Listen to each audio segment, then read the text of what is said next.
Kroll. I wanted to take a quick second and thank you so much for joining Success is an Inside Job. I think you made the right decision. And in the very next video, I'm going to walk you through exactly how the course works, every module and the exercises, and I'm going to get you up and started on some life-changing exercises. But first, I wanted to use this opportunity to tell you a little bit about the nature of mindset work. I've been doing mindset work pretty much continuously for about 8 years. I've worked with teachers and bureaucrats and companies and therapists and coaches, schools, just about anybody you can think of. I have helped them to break through some of these mindset blocks and make more progress. And here's the dirty little secret that nobody tells you. Mindset work sometimes backfires. As you begin to dig in to the beliefs that you hold that are keeping you stalled and stuck and blocked, it can lead you to get really upset with yourself. Why don't I already have a growth mindset? Amanda has a growth mindset. Why don't I have a growth mindset? This is why I'll never succeed. But you must resist the impulse to be upset with yourself. At the heart of mindset work has to be 3 things: self-love, confidence in your ability to change, and kindness towards yourself and where you are right now. Now listen, I'm not telling you this because I don't want you to be mad at me. And I'm not telling you this because I want to make you feel good. You just bought an awesome new course and here I am to make you feel good about it. I mean, I do want you to feel good about it. But the reason I'm telling you this is because the mindset work that you are trying to do won't work otherwise.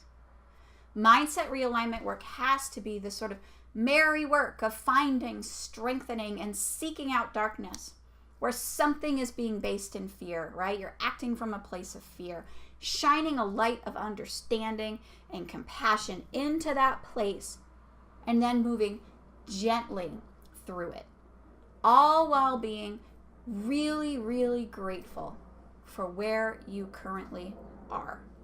Now, it requires a firmness of purpose for sure, but no shame. It requires a willingness to be uncomfortable, but alongside as the compassion, not to just throw yourself to the wolves. Where you are right now is an amazing, perfect place to be.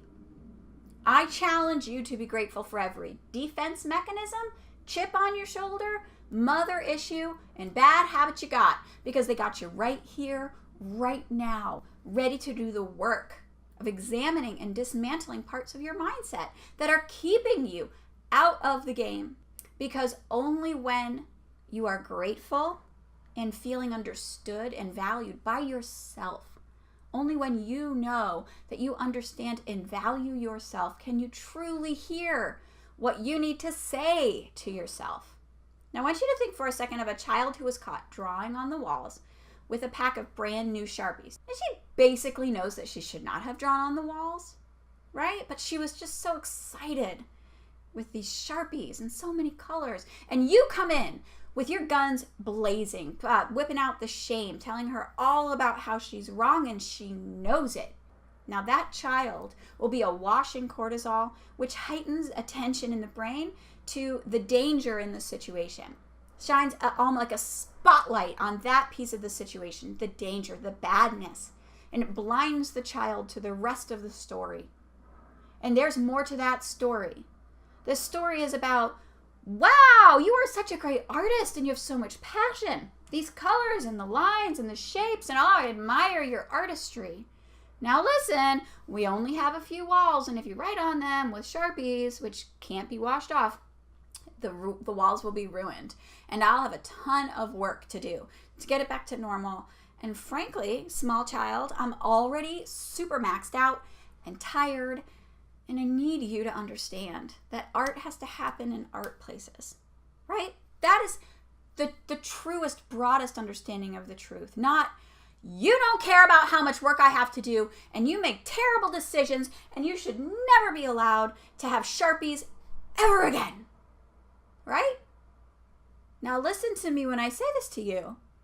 This is not a parenting book. In that scenario, you were both the child and the parent. But instead of writing on the walls with a Sharpie, maybe you find yourself trying to create your course in a super technologically complicated course solution instead of just using Teachable like everybody else. Now you're 2 weeks in, you're still fighting to figure out the technology and the software and how do I upload this and how do I change these colors? And you're realizing that you might not make your deadline, right? That's the danger part of it. But the artwork that no one is appreciating is the gumption you had to create a course in the first place. The strategic mindset that pushed you to do the harder solution. I was trying to start with the end in mind, just like Stephen Covey told me to, right? You've already put in a ton of hard work, and it's you who's hating on yourself and forgetting about it. Now, how you treat yourself in those situations, which are going to come up a lot as you start to live inside of a different mindset, are determining how you are able to move forward.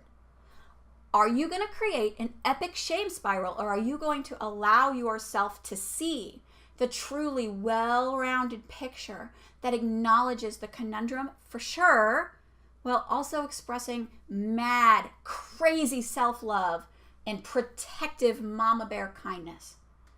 Because however you would treat that child, you should multiply that strictness by 100. And I bet that's how you treat yourself. And I think you know I'm right. Well, in this course, that kind of self-flagellation might feel like tough love, but that you need to succeed, but you don't need to. When it comes to the delicate work of untangling your mindsets, they're operating from an understanding built up of across a lifetime.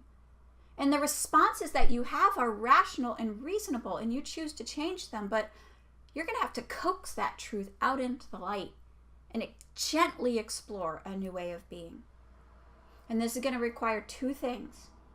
Number 1, love, accept, and be grateful for who you are, where you are, and how you're behaving right now. 0 self-flagellation is allowed, and less than 0 harshness is required to overcome these blocks. I promise you, it's not necessary. Number 2, I want you to get busy doing a lot of new things, but I want you to do them in a way that don't freak you out. I want you to take tiny little steps. If you start to feel overwhelmed, I want you to stop, back up, and do something smaller. If you can do those 2 things, then I think you're ready. Are you ready? Well, let's go! The very next video is called Game Plan, and I'm going to walk you through each of the things that we're doing and all of the exercises, and you are on your way. And I couldn't be happier to have you here.